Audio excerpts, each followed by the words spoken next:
Olá, professores da Escola Bíblica Dominical. Estamos aqui de volta para mais um pequeno vídeo de apoio para os nossos mestres que utilizam a revista da Igreja Unida, da Editora Seymour, do Seminário da Seymour, da nossa Convenção Unida Internacional.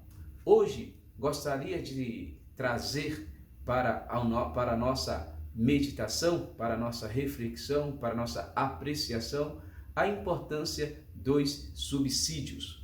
Lembrando que a palavra subsídio se pronuncia com o som de S e não com de Z, subsídio, pois gramaticalmente está errada.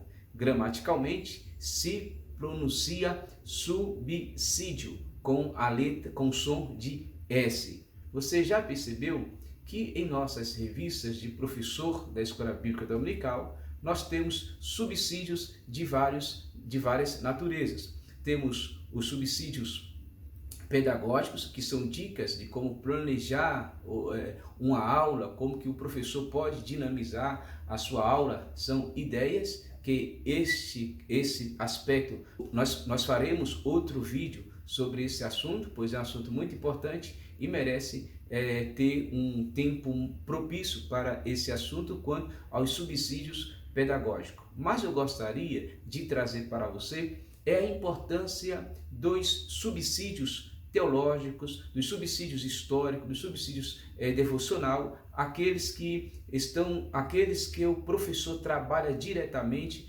quanto ao conteúdo. Lembrando que os subsídios têm como objetivo abrir janelas para o professor.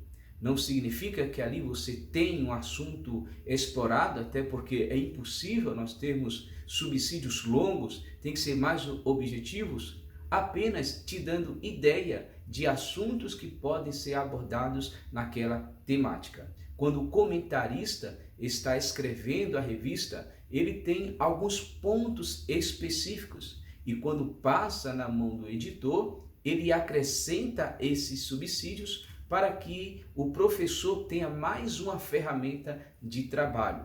Normalmente, as nossas revistas vêm com 2 subsídios, quer seja um teológico, quer seja um devocional, quer seja um histórico, quer seja um sociológico, eclesiológico, não importa, sempre haverá 2 subsídios que o professor poderia compreender e fazer um resumo daquele subsídio e aplicar aos alunos. Os subsídios também podem, às vezes, te dar luz para determinado assunto, pois, como comentarista, tem limites para escrever quanto a espaço, então nem todos os assuntos que ele gostaria de abordar é possível.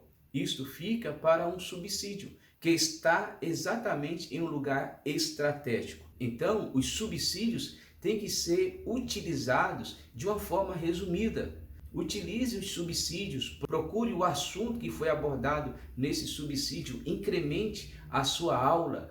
Se acrescentar 2 subsídios por aula, observe como a sua aula terá conteúdo. Os subsídios não é para te ensinar, mas é para te auxiliar, te dando luz para você abordar aquela temática central de cada subsídio ou até mesmo despertando no professor o interesse em buscar outras fontes para o seu assunto. Os subsídios não é para resolver as deficiências do professor, é apenas luz, são apenas janelas que abrem um leque para que você possa incrementar a sua aula e entender que há outras possibilidades, há outros assuntos interligados, fontes que não foram abordadas no comentário e assim outros aspectos que poderíamos citar quanto à importância dos subsídios. Uma última dica quanto aos subsídios é que observe que os subsídios só estão nas revistas dos professores.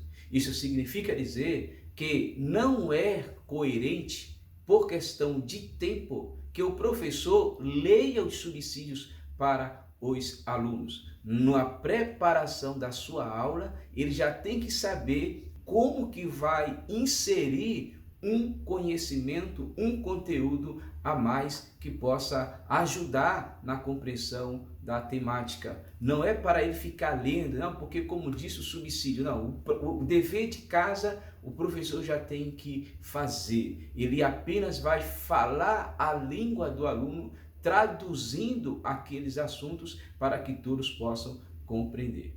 Te aguardo nos próximos vídeos, querendo Deus.